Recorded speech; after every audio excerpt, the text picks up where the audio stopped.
This is lesson 4-1, basic concepts of probability. Let's take a look at some of the basic vocabulary for probability. We measure the probability of things called events. An event is the collection of results of any given procedure. A simple event is any event that cannot be broken down into any simpler components. A compound event is any event that's made up of two or more simple events.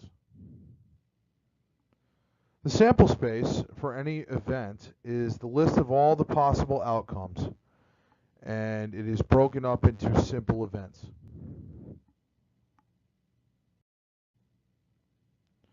Here's an example of what sample spaces would look like. If we were examining a birth, one single birth, that is an event, and we have two possibilities. We have male or female. If we have two births, there are four possibilities.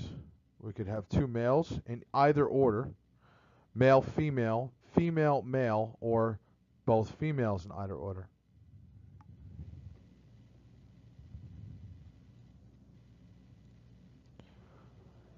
Here's some basic probability knowledge that you must have. First of all, the basic notation used in collegiate statistics courses. Capital P denotes all probability. A, B, and C are typically used in place of specific events. You can use more letters, but typically we're only looking at a maximum of 3 at a time.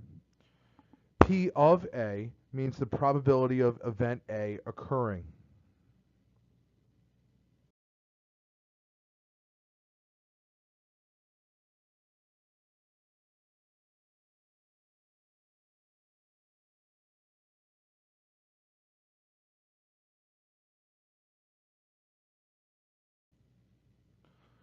And the basic rules of probability are as follows.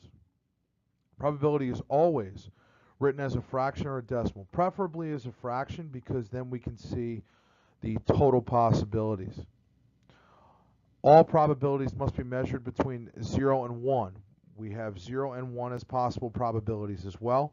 Anytime you have an event that has a probability of 0, i.e. no chance, that's called impossibility. On the counter end of that, if you have a probability of 1, absolute certainty, that's exactly what it's called. It is called certainty.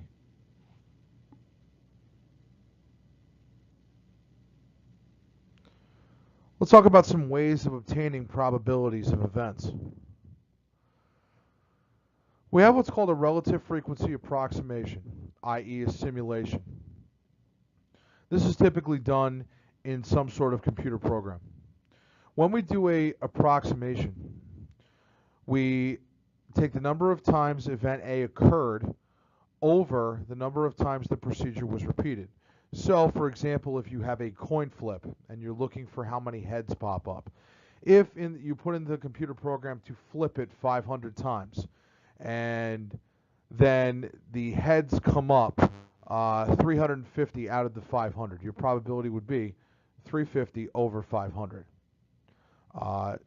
Depending on who your teacher or professor is, they may want you to reduce that probability to lowest terms, so be watchful for that. The classic approach of finding probability, the first thing you must do is obviously verify that there is no bias involved when you are getting this particular probability. In other words, for example, if you're at a dice table, what crooked casinos used to do was to load their dice. They would inject the dice with liquid cement, with rubber cement. And they would inject the dice so that it would always tend to pop up on any given number.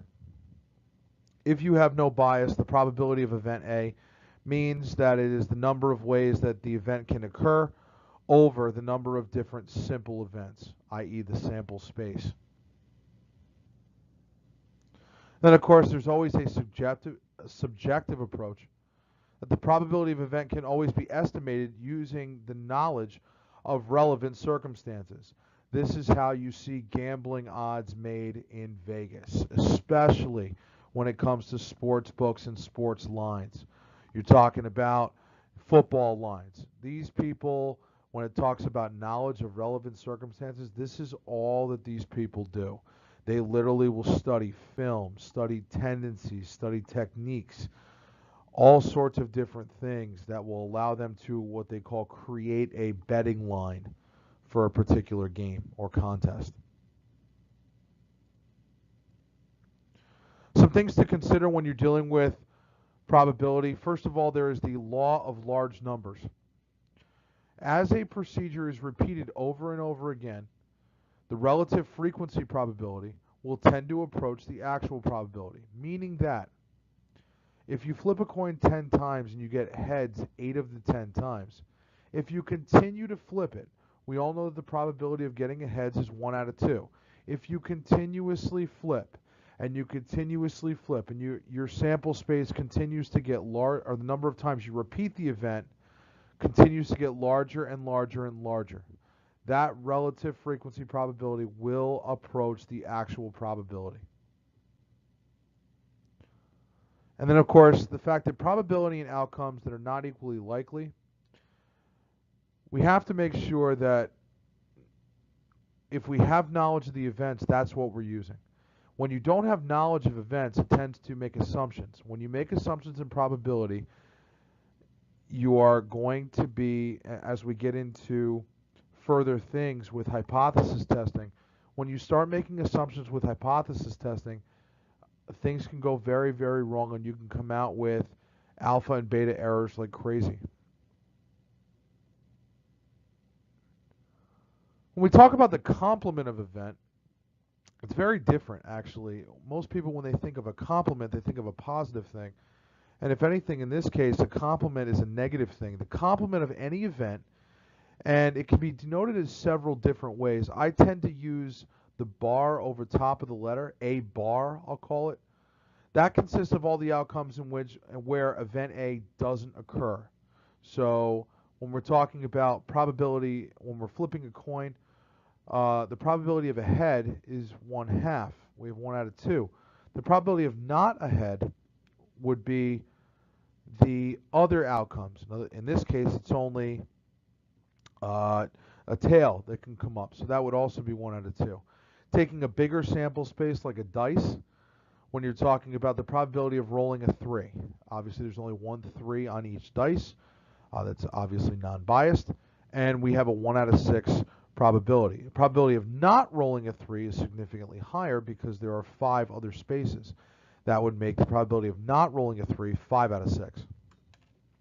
We could simply find that by just doing 1, which is absolute certainty, minus the probability of event A, because the probability of A plus the probability of not A has to include all of the possible events, which means it would be absolute certainty at that point. Here's some examples for you to try. So we have a typical SAT question has 5 choices. On any random guess, find the probability of it being a correct answer, and then find the probability of it being an incorrect answer. Pause the video at this point to give yourself a chance to try it on your own. Let's take a look at our answers. The correct answer is 1 out of 5, and we can also write it as a decimal. There's only one correct answer out of 5 choices, so we can write it as 1/5 or 0.2. We have 4 out of 5 chances of getting it incorrect. There's one correct answer and 4 incorrect answers. The probability of incorrect is the probability of it not being correct. So we can look at it as 1 minus the 0.2, which is 0.8, or you can write it as a fraction, that being 4/5. If you're having any issues with this particular lesson, please make sure you consult your teacher or professor in class.